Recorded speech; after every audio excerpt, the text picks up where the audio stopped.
Olá pessoal, tudo bem com vocês? Aqui estamos nós para mais uma videoaula.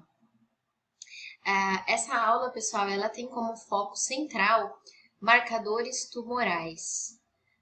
O objetivo principal dessa aula é que vocês entendam o que é um marcador tumoral, como eles podem ser identificados e qual é a importância deles para a prática clínica, né? Porque que é importante identificar esses marcadores tumorais. Mas, para isso, né, não teria como falar sobre marcadores tumorais sem relembrar alguns aspectos relacionados às neoplasias, ou seja, sem relembrar a vocês o que é uma neoplasia, né, o que é um câncer, de onde é que surge esse câncer e quais são as características das células neoplásicas, ok? Então vamos lá? Neoplasia, esse termo neoplasia, ele é definido como crescimento novo. Por definição, neoplasia é descrita como uma massa anormal de tecido cujo crescimento é quase autônomo e excede o dos tecidos normais. Esse termo neoplasia, então, ele está bem relacionado à característica de um câncer, né? Já que as células neoplásicas, né, as células cancerígenas, elas são células que têm uma capacidade muito grande de crescimento, né? Conseguem driblar mecanismos de morte celular e esse crescimento delas, das células tumorais, ele é bem maior do que o das células normais. De repente, o termo neoplasia seja um termo que vocês não ouçam muito, né? Mas, infelizmente, as neoplasias são doenças bastante comuns, né? E que têm aumentado a incidência. Popularmente, a neoplasia é conhecida como câncer, né? Então, talvez por isso o termo neoplasia seja um pouco utilizado ou pouco ouvido por vocês, mas neoplasia e câncer são sinônimos. O câncer, pessoal, ele é uma doença de caráter genético, ou seja, tudo começa com uma mutação em determinados genes e que transformam as células saudáveis em células neoplásicas. Portanto, as mutações genéticas que dão origem ao câncer farão com que estas células modificadas se multipliquem rapidamente e deem origem aos tumores, né? Portanto, os tumores são formados por células neoplásicas, ou seja, por células transformadas, células que sofreram mutação genética em alguns genes, principalmente alguns genes que a gente já vai falar daqui a pouquinho. Existem dois tipos de tumores: os tumores benignos e tumores malignos. Os tumores benignos, embora eles apresentem essa característica de crescimento acentuado, eles têm características que os tornam inofensivos, né? Então, as células dos tumores benignos, elas são células que acabam mantendo algumas características comuns, né? Características de diferenciação comuns ao do tecido ali de onde ela surgiu, e eles são tumores que não fazem metástase, né? Normalmente eles estão bem delimitados, têm uma borda bem delimitada e eles não fazem metástase. Em contrapartida, os tumores malignos, eles têm células muito indiferenciadas, né? Ou seja, células que podem perder totalmente a característica do tecido de onde ela veio, né? Tem várias alterações ali a nível de tamanho do citoplasma, tamanho do núcleo, desculpa, relação entre núcleo e citoplasma, tá? A gente vai ver mais um pouquinho para frente. E esses tumores malignos, eles podem adquirir em algum momento a capacidade de fazer metástase, ou seja, a capacidade de invadir outros tecidos próximos ou distantes da origem do tumor.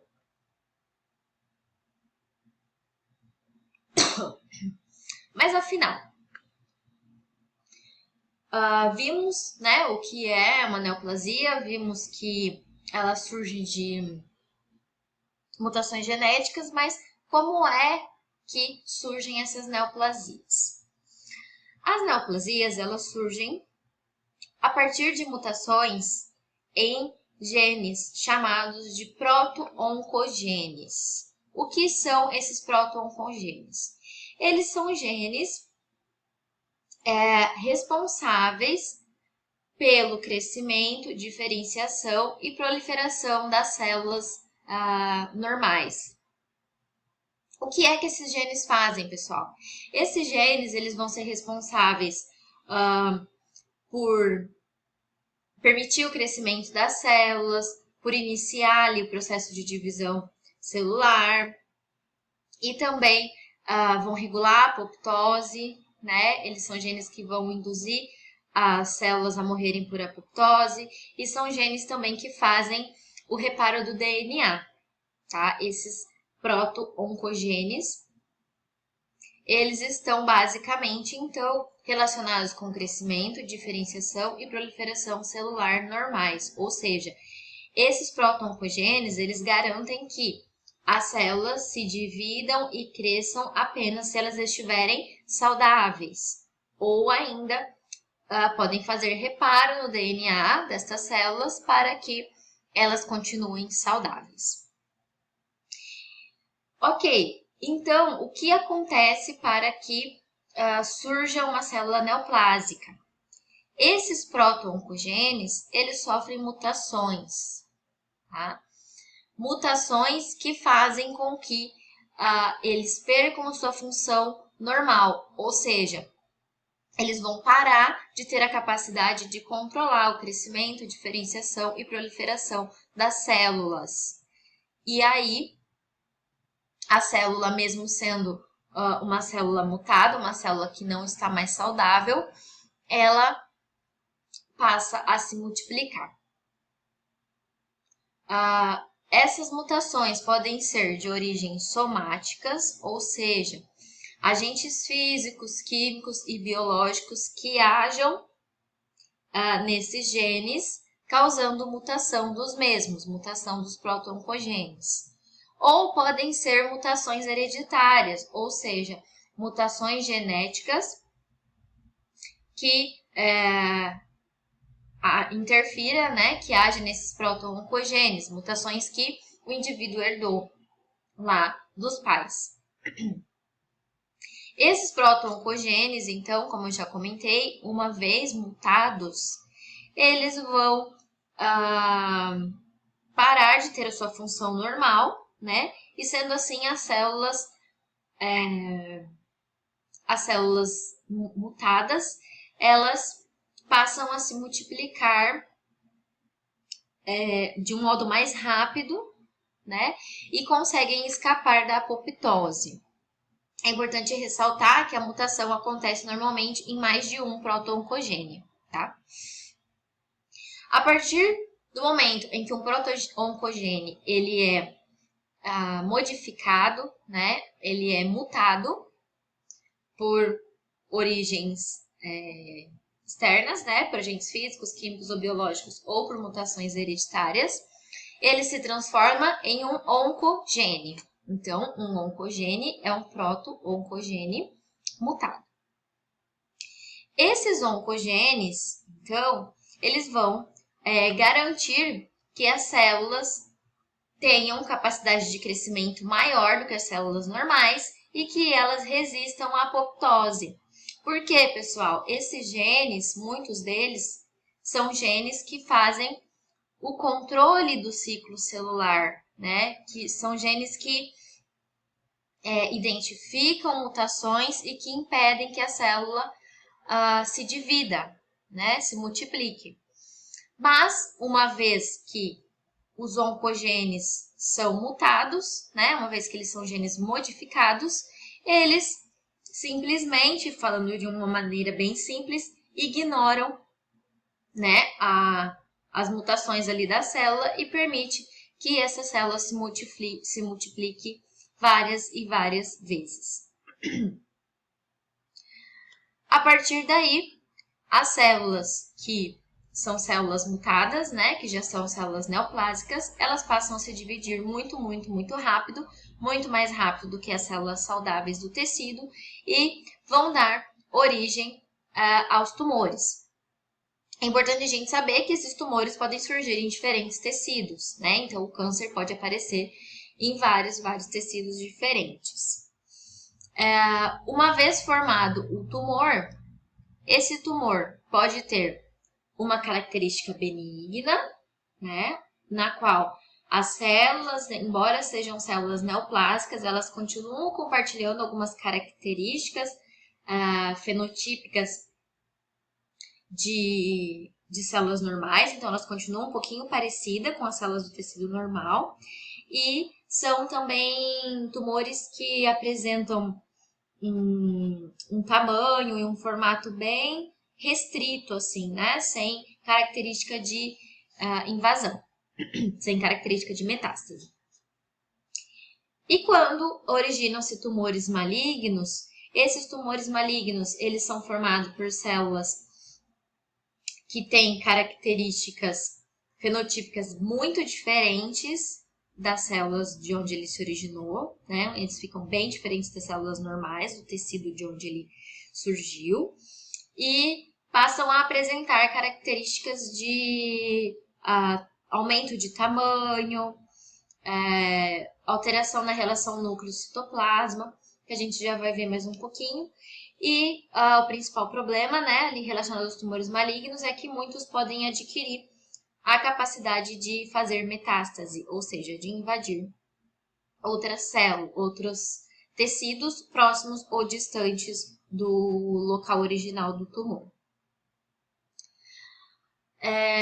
Basicamente, então, as células tumorais, a partir da mutação que elas adquirem, elas passam a ter 6 pontos que permitem, né, o crescimento do câncer, que são insensibilidade aos sinais de crescimento, então elas passam a se multiplicar rapidamente e muitas vezes. Podem adquirir a capacidade de fazer invasão tecidual. O potencial replicativo é ilimitado, ou seja, a célula ela vai se multiplicar infinitas vezes, né? Ela não vai ter mais aquele tempo finito de divisão celular. O próprio tumor pode ser capaz de produzir vasos sanguíneos, né? Fazer uma angiogênese sustentada, ou seja, produzir vasos sanguíneos para sua própria nutrição. E os tumores adquirem a capacidade de evasão da apoptose, então eles não morrem por apoptose. E também tem autossuficiência e sinais de crescimento, né? Eles podem produzir os próprios fatores de crescimento também. Aqui a gente tem uma visão geral, né, de como surge um tumor maligno. Então tudo começa a partir da mutação em uma única célula, né, uma única célula que tem uma mutação em um proto-oncogene, que se transforma em oncogene, e que passa a se multiplicar descontroladamente, mais rápido do que as células do tecido normal, e dá origem ao tumor. Esse tumor, a princípio, ele vai ser formado por células neoplásicas diferentes das células do tecido comum, porém, não com uma diferença tão grande, né? À medida que esse tumor vai crescendo e vai aumentando e vai se multiplicando, essas células vão se tornando mais diferentes das células do tecido normal, né? Então, aqui seria a célula normal, as células do tumor iniciais e as células que foram se tornando ainda mais diferentes. Chegando a um ponto em que as células tumorais não se parecem com nada com as células do tecido de onde ela se originou. Na sequência, esse tumor vai crescendo, se tornando ainda mais indiferenciado e até chegar a um ponto em que ele consegue, percebam que aqui ele está apenas em um tecido, né?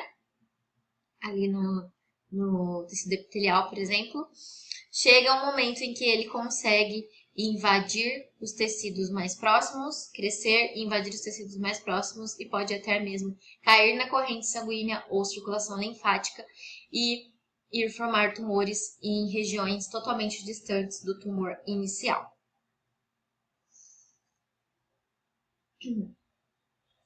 Eu falei para vocês que as células tumorais, elas começam a ficar totalmente diferentes, né, das células do tecido normal, até chegar a um ponto em que elas não compartilham mais características fenotípicas nenhuma com as das células daquele tecido. Sendo assim, elas adquirem uma característica que é chamada de anaplasia, ou seja, a célula ela é totalmente diferente, né? Ela tem características morfológicas totalmente diferentes. Quais são essas características diferentes que as células neoplásicas adquirem? Pleomorfismo nuclear e celular, ou seja, as células neoplásicas elas adquirem tamanho e forma totalmente diferentes dos das células normais. Hipercromasia nuclear, o núcleo das células neoplásicas ele acaba se corando mais fortemente de uma maneira diferente das células normais. Alteração na proporção núcleo-citoplasma, o núcleo pode se tornar muito maior e preencher uma parte muito maior do citoplasma, por exemplo. Essas células fazem mitoses abundantes, ou seja, elas se multiplicam muito, muito rápido. E normalmente são células muito grandes, elas começam a adquirir um tamanho muito maior do que das células normais, tá? Então, essas são características das células malignas, né? Características de anaplasia, que é quando a célula tumoral se torna totalmente diferente da célula da origem do tumor.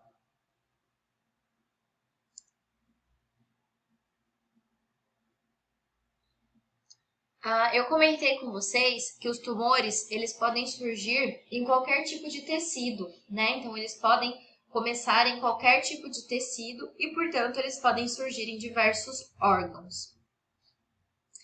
Sendo assim, os tumores eles têm na superfície das células neoplásicas marcadores, que são chamados de marcadores tumorais.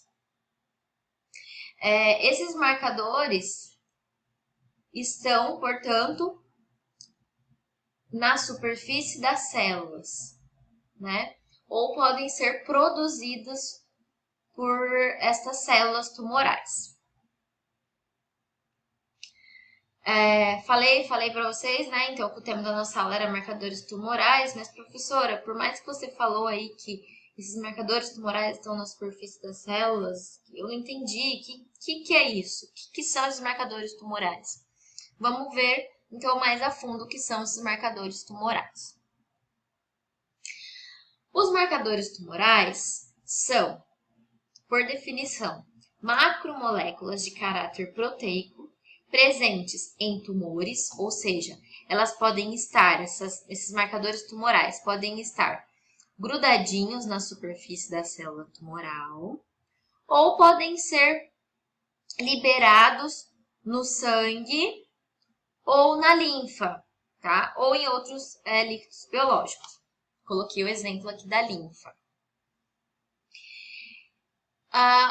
O aparecimento desses... Por que esses marcadores tumorais são interessantes para nós? Porque o surgimento desses marcadores tumorais na superfície das células, ou a presença desses no sangue ou na linfa, eles podem indicar o surgimento de células neoplásicas no organismo do indivíduo. Então, por isso que eles são importantes, porque eles ajudam a diagnosticar o câncer, ajudam a identificar qual é o tipo de célula cancerígena e, por isso, eles vão fornecer informações importantes para o tratamento, né? Para saber se o tratamento está fazendo efeito, se não está fazendo efeito e para entender melhor qual vai ser o prognóstico daquele paciente, como ele vai evoluir, né? Se ele está evoluindo bem ao tratamento ou se ele não está respondendo ao tratamento e ele está tendo uma má evolução. Esses marcadores tumorais, eles podem ser marcadores inespecíficos ou específicos de um tipo de tumor. O que isso quer dizer? Existem marcadores tumorais que são produzidos por mais de um tipo de tumor. Então, alguns marcadores tumorais, eles podem ser produzidos por células tumorais num câncer de mama, num câncer de próstata, num câncer de tireoide, um mesmo marcador tumoral, tá? Então, as células neoplásicas podem produzir marcadores tumorais inespecíficos, que são produzidos em mais de um tipo de câncer, ok? Então, eu trouxe aqui alguns exemplos de marcadores tumorais inespecíficos, como a alfa-fetoproteína, que é um marcador tumoral produzido pelas células tumorais de câncer de fígado, de ovário e de testículo. Então, essa alfa-fetoproteína, ela vai ser detectada tanto se o indivíduo tiver um câncer de fígado, um câncer de ovário ou um câncer de testículo.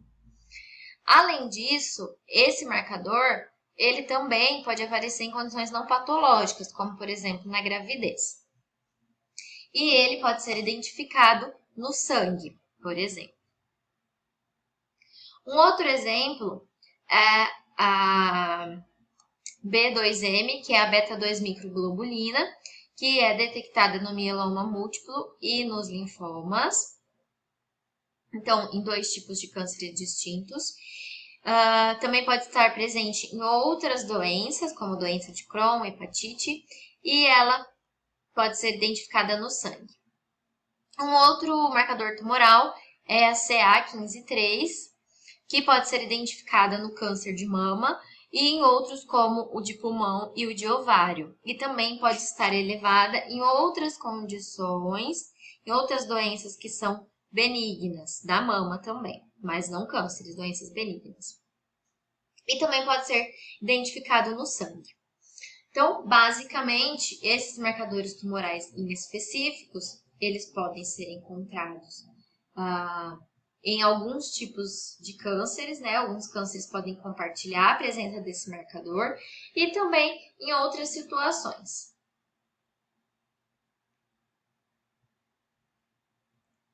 Os marcadores tumorais ditos como específicos, eles são produzidos por uma linhagem de células tumorais específicas, ou seja, eles vão ser produzidos por um tumor em específico e não vão ser produzidos por outro tumor. Mas podem ser encontrados em outras condições patológicas também. Coloquei exemplos aqui de marcadores tumorais específicos. O primeiro deles aqui é o HER2, que é um marcador do câncer de mama. E ele é encontrado no tecido, então precisa fazer biópsia do tecido mamário para detectar esse marcador. Um outro exemplo é o PSA, que é o antígeno prostático específico. Ele é produzido pelas células neoplásicas no câncer de próstata, mas ele também pode estar elevado em casos de hiperplasia benigna da próstata, que é quando o indivíduo tem um aumento da próstata, né, por outras condições que não seja uma alteração neoplásica. Ele pode ser detectado no sangue.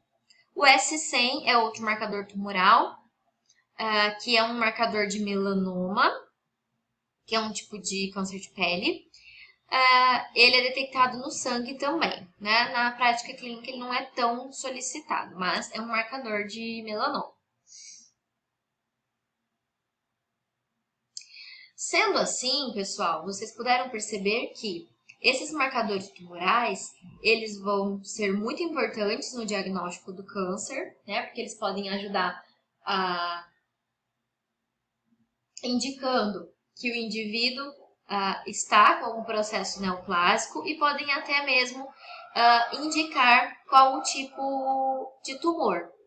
Contudo, esses marcadores, né, os inespecíficos, por exemplo, podem ser identificados em vários tipos de câncer diferentes E os específicos lá, por exemplo, o PSA, pode ser identificado numa condição não patológica.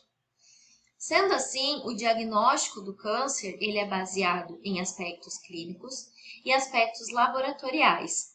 Então, lá nos aspectos clínicos, o médico vai ter que levar em consideração quais são os sintomas e sinais do paciente, vai pedir exames de imagem para tentar identificar a localização desse tumor, se não for possível vê-lo, né, palpá-lo, e vai pedir também exames laboratoriais para fechar o diagnóstico de câncer, né, para poder identificar se aquilo é um tumor benigno ou se é um tumor maligno, identificar quais marcadores tumorais aquele câncer apresenta, que podem ser importantes lá para a escolha do tratamento e para o prognóstico do paciente. Esses marcadores tumorais, eles podem ser avaliados em diferentes amostras, então alguns que são produzidos pelas células tumorais e ficam solúveis, podem ser detectados no sangue, por exemplo, e muitos marcadores vão ser identificados lá por biópsia com imunohistoquímica, né? Pode ser feita também somente a biópsia sem imunohistoquímica, onde o patologista vai verificar aquelas alterações de morfologia, né, para ver se tratam de células anaplásicas, né, que perderam totalmente as suas características, para poder caracterizar o tumor como benigno ou maligno, né? Mas só com a biópsia convencional não dá para identificar os marcadores tumorais, né? Tem que ter imunohistoquímica. Então, falando um pouquinho sobre essas biópsias, copiei aqui um pouquinho lá do slide que vocês já tinham, né? Então, desconsiderem aqui, tá? Diagnóstico clínico e laboratorial dos cânceres. Essa biópsia, ela pode, então, ser feita isoladamente, né? Onde é removido uma porção ou um órgão inteiro, como no caso do linfonodo, é removido do paciente. Esse material ele é processado, passa por um processamento histológico. Ele depois, em seguida, é fixado em lâminas, é cortado e fixado em lâminas, né? Esses pedacinhos que vão conter micro pedacinhos do tecido original. E esse material pode ser corado por uma coloração simples, como hematoxilina e eosina, por exemplo, que vão permitir ao patologista, quando ele olhar no microscópio, ver alterações no tecido. Então, ele consegue observar áreas, né, que tem um exemplo no tecido mamário. Ele consegue observar áreas onde há células neoplásicas, né, células que não têm a característica do tecido mamário normal, né, e aqui em maior aumento, né, ele consegue identificar essas células neoplásicas e consegue dizer se aquele tumor é um tumor benigno ou maligno, fazendo somente a biópsia com uma coloração simples de hematoxilina e eosina. Se o médico desejar saber quais são os marcadores tumorais que são expressos naquelas células tumorais, é preciso ser feita a imunohistoquímica. Como que é feita essa imunohistoquímica, pessoal? Ela é feita naquela mesma amostra que foi removida do paciente, e ela vai ser feita utilizando, para identificação dos marcadores tumorais, anticorpos. Então, como eu comentei com vocês, existem vários tipos de cânceres e vários tipos de marcadores tumorais, até mesmo para um único tipo de câncer. Então, o que acontece? O médico, se ele quer identificar um marcador específico, ele vai solicitar essa imunohistoquímica. E aí, naquela mesma amostra do paciente que foi removida e que foi fixada em lâmina, vai ser acrescentado o anticorpo específico para aquele marcador tumoral que o médico quer detectar. Se aquela célula tumoral tiver o marcador que está sendo pesquisado, esse anticorpo contra o marcador tumoral de interesse vai se ligar na superfície desta célula. Essa primeira ligação entre anticorpo primário e o marcador tumoral, ela é imperceptível a olho nu, né? Porque imagine, o marcador é menor que a célula e o anticorpo também é muito menor que a célula. Já é difícil a gente enxergar uma célula a olho nu, né? A olho nu não, no microscópio. Imaginem enxergar uma molécula muito, muito menor que a célula. Sendo assim, para que o patologista consiga ver no microscópio essa ligação entre o anticorpo e o marcador tumoral, esse anticorpo primário precisa ser marcado. Como que ele é marcado? Ele é marcado com um anti-anticorpo primário que vem ligadinho a uma molécula, um cromóforo, por exemplo, que é uma molécula que dá cor, né? Que deixa colorido, vai deixar colorida a superfície da célula que tiver o anticorpo primário grudado. Esse cromóforo, ele pode ser também uma enzima, né? E daí adiciona-se um substrato para essa enzima, e quando a enzima degrada esse substrato, ela produz cor, tá? Mas das duas formas, o que vai acontecer? As células que contêm o marcador tumoral de interesse vão ficar marcadas com uma coloração marrom. Então, aqui tem um outro esqueminha, só para ilustrar, né? A lâmina contendo o material removido por biópsia é submetida à aplicação do anticorpo primário. Esse anticorpo primário é escolhido de acordo com o marcador tumoral que se quer pesquisar. Na sequência, adiciona-se o anticorpo secundário marcado pelo cromóforo, para que as células que tenham o marcador tumoral que está sendo pesquisado apareça lá no microscópio marronzinha. Então, quando a célula tiver o marcador tumoral que está sendo pesquisado, ela vai se apresentar desta forma aqui, toda corada em marrom, tá? Toda a membrana da célula fica corada em marrom.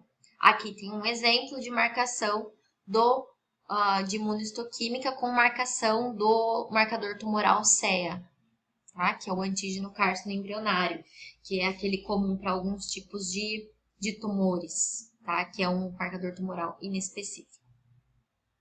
Basicamente, então, pessoal, a imunohistoquímica permite que seja visto ao microscópio as células que contêm um marcador de interesse na sua superfície. Essas células ficam marcadas em marrom. E aí podem ser pesquisados infinitos tipos de diversos, né, tipos de marcadores tumorais. O que vai variar é o anticorpo que você vai utilizar, né, para poder marcar, se ligar lá ao marcador que você está pesquisando. Aqui tem um outro exemplo, né, também de imunohistoquímica. As células que estão marronzinhas têm um marcador tumoral Ki67. E aí, eu coloquei um exemplo, porque assim, até o momento vocês viram, o marcador tumoral é isso, é aquilo, mas enfim, para que serve esse marcador tumoral na prática, né? Por que é importante pesquisar esses marcadores tumorais? E aí eu coloquei aqui um exemplo para vocês, que é um exemplo do câncer de mama, tá? Então, pessoal, o câncer de mama, assim como outros cânceres, ele vai ter o seu diagnóstico baseado em aspectos clínicos e laboratoriais. Então, por exemplo, a mulher pode estar fazendo o autoexame e perceber algum nódulo, né? E aí, a partir da percepção desse nódulo, ela vai procurar o médico e o médico vai solicitar exames como a mamografia, que pode detectar esses nódulos, né? A localização e a quantidade desses nódulos. E a partir daí, o médico vai solicitar exames complementares, né? Como a biópsia, que neste caso é uma biópsia incisional, né, feita lá guiada por ultrassom, por exemplo, e o médico coleta uma pequena amostra do tecido mamário, ali de onde está localizado o tumor, certo? A partir daí, pessoal, então o médico tem uma suspeita clínica, né, de um tumor, porque ele foi identificado ao toque, ele foi visualizado na mamografia, mas precisa se saber se esse é um tumor maligno, um tumor benigno, e aí para isso é feita a biópsia, né, para poder identificar que tipo de tumor, se é maligno e benigno, e também identificar alguns marcadores que para o câncer de mama são bem interessantes, alguns marcadores tumorais que são bem interessantes. Por quê? Os tumores de mama que têm origem epitelial e compreendem maior parte do porcentagem dos cânceres de mama, ele tem uma classificação baseada em quais marcadores tumorais esse tumor apresenta. Então, no câncer de mama, podem ser identificados para essa classificação do câncer de mama de origem de tecido epitelial, os marcadores de mama que são receptores de estrogênio, que é o RE, receptores de progesterona, receptor do fator de crescimento epidérmico humano 2, que é o HER2, que eu comentei, e o Ki67, que é uma proteína envolvida na mitose, né? E que vai estar ausente nas células em repouso. Esses 4 marcadores tumorais, eles então, a presença ou a ausência desses marcadores tumorais, classificam o câncer de mama em 4 tipos, tá? E vocês já vão entender por que isso é importante. Então, a partir do momento em que o médico tem lá a suspeita de um tumor nas mamas, né? Vai ser feito a mamografia, vai ser feita a biópsia para identificar se se trata de um tumor maligno ou benigno. E aí, se tratando de um tumor maligno, vai ser feita a imunohistoquímica para identificar a presença ou ausência desses marcadores tumorais para que seja feita a classificação daquele tumor. Então, a classificação é a seguinte, classificação desses tumores. Quando o tumor apresentar os marcadores tumorais RE ou RP e não apresentar o HER2 e o Ki67 for baixo, menos de 14%, ele é classificado como um câncer de mama do tipo luminal A. Quando o tumor for positivo para RE ou RP, for positivo para o HER2 e o Ki67 for alto, igual a 14%, mais ou menos, ele é classificado como um câncer de mama do tipo luminal B. Quando o tumor for negativo para o RE e para o RP e positivo para o HER2 e tiver KI variável, Ki67 variável, ele é classificado como um câncer de mama HER2 positivo. E quando ele for negativo para os outros marcadores, RE, RP e HER2 negativo, ele é classificado como triplo negativo ou basal. Qual que é o significado clínico dessa classificação? Tá, mas para que os médicos querem querem saber esse bando de marcador, como que eles estão, se eles estão ou não presentes nas células? É importante nesse tipo de câncer fazer essa identificação. Para quê? Para que o médico consiga escolher qual o melhor tratamento para aquele tipo de câncer que a mulher tem e conseguir perceber se esse tratamento também vai ser eficaz ou não, tá? E ter mais ou menos uma ideia sobre o prognóstico e qual que é o risco, né, desse câncer. Então, vamos lá.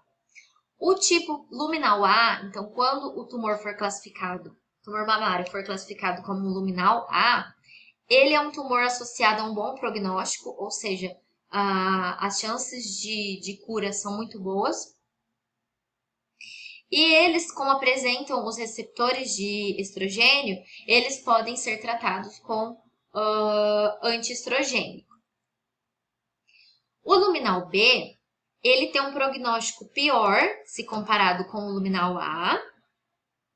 Ele tem um maior risco de recorrência e ele beneficia-se mais do tratamento de quimioterapia do que o antiestrogênico, ou o ideal é fazer os dois associados, químio e o antiestrogênico. O HER2 positivo, ele tem um prognóstico mais reservado, né? Não dá para comparar muito com os dois anteriores. Ele é um tipo de tumor mais propenso à recorrência, porém, ele é um tipo de tumor tratável com algumas drogas específicas, que é o trastuzumab e o lapatinib B, que eles bloqueiam esses receptores, né? E fazendo esse bloqueio, eles reduzem a progressão da doença, né? E esses medicamentos, eles apresentam bons resultados, tanto associados com a quimio ou isolados. No caso do triplo negativo, que é o último, ele é o que tem o pior prognóstico em comparação com os outros 3 tipos, né? Não dá para usar as terapias hormonais e nem o trastuzumab, né? E então ele já representa um tumor mais agressivo e aí vai exigir dos médicos uma abordagem diferente, né? Então, coloquei aqui o exemplo do câncer de mama, né? Para mostrar ali qual que é a importância de identificar esses marcadores tumorais, né? Que eles são importantes tanto para o diagnóstico, para a classificação do tipo de tumor e vão ter um significado muito importante na prática clínica, né? Para a escolha do melhor tratamento e para entender qual que é o prognóstico do paciente, tá? Isso se aplica a todos os tipos de tumores, né? Não só ao câncer de mama. O câncer de mama foi um exemplo, é claro. Cada câncer vai ter uma classificação diferente e marcadores diferentes. Por hoje, pessoal, era isso que eu tinha para passar para vocês. Espero que vocês estejam conseguindo estudar, estejam conseguindo acompanhar. E aí eu deixo vocês com essa mensagem, né? O melhor ainda está por vir, tenha fé. Um abraço a todos e até a próxima.